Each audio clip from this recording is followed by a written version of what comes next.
नमो नमः। नमस्कारः। छात्रों, गत कक्षा के दौरान हमने अध्ययन किया था। गत कक्षाओं में सर्वप्रथम हमने पुल्लिंग के बाद आकारांत पुल्लिंग के बाद आकारांत स्त्रीलिंग का किया था, इकारांत स्त्रीलिंग का किया था।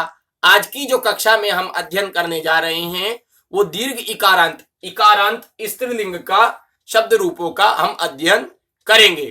तो छात्रों, इकारांत स्त्रीलिंग में सर्वप्रथम सर्वाधिक जो प्रयोग में रूप प्रसिद्ध है वो नदी शब्द का है, और हमारे पाठ्यक्रम में प्रथम वर्ष के पाठ्यक्रम में भी यह रूप उपस्थापित किया गया है।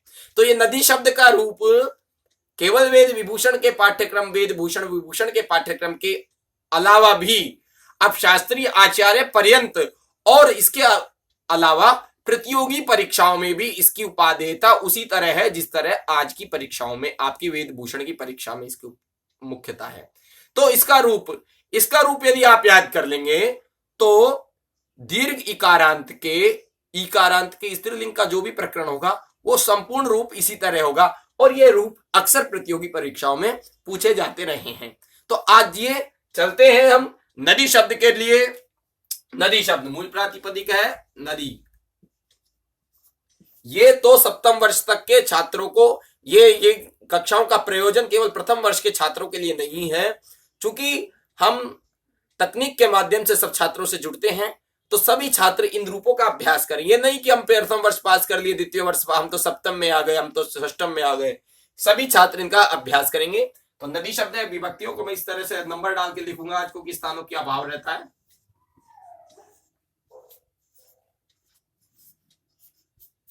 ये संबोधन रहेगा हमारा 8वां।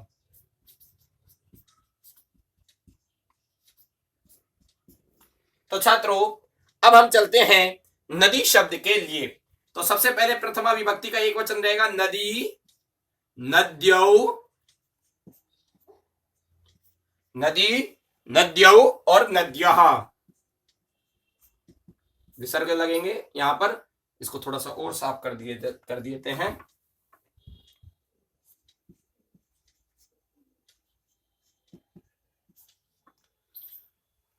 इसको थोड़ा नदी, नद्यो, नद्या। थोड़ी हमारी लेखनी कौशल इतना संपूर्ण नहीं है। प्रथमा का एक वचन है, प्रथम एक से नंबर से मान लेंगे। प्रथमा विभक्ति एक वचन नदी, द्विवचन नद्यो, बहुवचन नद्यः। नदी, नद्यो, नद्यः। नदी, नद्यो, नद्यः। अब द्वितीय विभक्ति हम देखेंगे।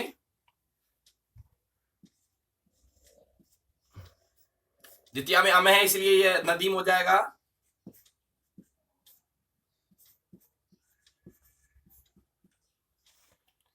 देखिए छात्रों, नदी, नद्यो, नद्यः, नदीम, नद्यो, नदी ही। ये जो परिवर्तन है ये महत्वपूर्ण परिवर्तन है।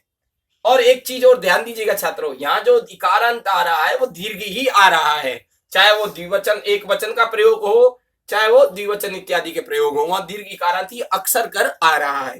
अब आते हम तृतीय की विभक्ति की ओर। नद्या, नदीभ्याम। अब देखिए यहां पर भी दीर्घ आएगा। नद्या, नदीभ्याम और नदी भी।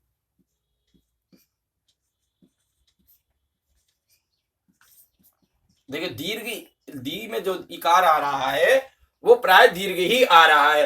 नद्या, नदीभ्याम, नदी भी। अब चतुर्थी में चलते हैं हम। नद्यै, नदीभ्याम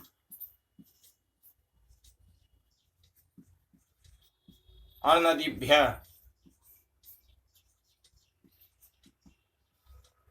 नद्यै, नदीभ्याम और नदीभ्य। देखिएगा छात्रों, नद्यै, इसको और अच्छे से लिख देते हैं नद्यै को। नद्यै, नदीभ्याम और नदीभ्य। अब आते हैं हम पंचमी विभक्ति की ओर आते हैं। तो पंचमी विभक्ति में बनता है नद्याः,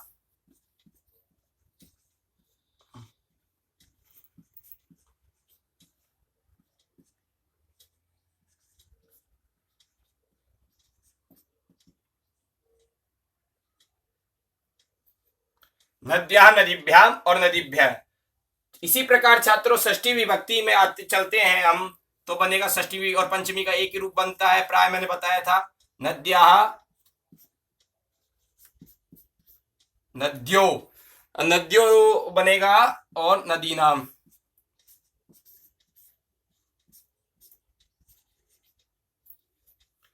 देखिए पंचमी और षष्ठी का जो रूप बन रहा है वो एक ही बन रहा है, नद्याः, नद्यो और नदी नाम।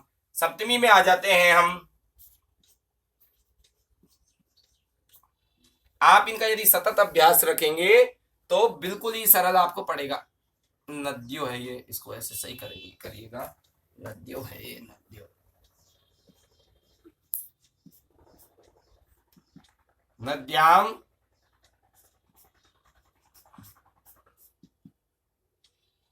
नद्यो और नदीशु।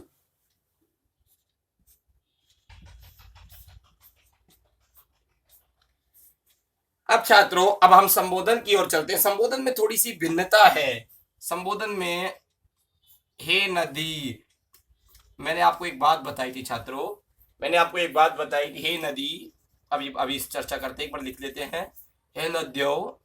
बाकी तो प्रथमा का द्विवचन बहुवचन एक समान बनेंगे, और हे नद्यः,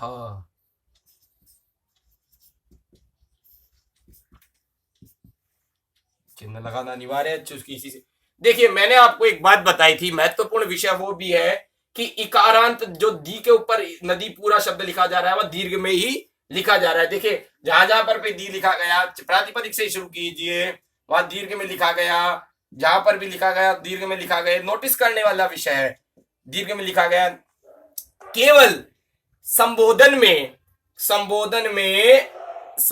में नदी को ह्रस्व कर दिया गया। संबोधन का जो एक वचन है ये अत्यंत महत्वपूर्ण विषय हो जाता है छात्रों। इसीलिए बड़ा परिवर्तन नदी शब्द के संबोधन में, नदी शब्द के संबोधन के एक वचन में जो बड़ा परिवर्तन है वो यहां पर ही हो रहा है। बाकी सब जगह आप देखिएगा कि पूरा दीर्घ में ही लिखा हुआ है। अब ये रूपों का एक बार मेरे साथ आप अनुवाचन करेंगे, बहुत सरल है। नदी, नद्यो, नद्यः, नदीम, नद्यो, नदीः, नद्या, नदीभ्याम, नदीभिः, नद्यै, नदीभ्याम, नदीभ्यः, नद्यः, नदीभ्याम, नदीभ्यः, नद्यः, नद्योः, नदीनां, नद्यां, नद्योः, नदीषु, हे नदी, हे नद्यो, हे नद्यः। इस प्रकार छात्रों दीर्घ इकारांत के जो जैसे देवी शब्द होता है, वो देवी शब्द भी संबोधन में आते आते ह्रस्व हो जाता है। उसी प्रकार छात्रों नदी शब्द के रूप भी चलेंगे। इसका गृह कार्य में 2 एक रूपों को और देख करके आपको दूंगा। नमो नमः, नमस्कारः।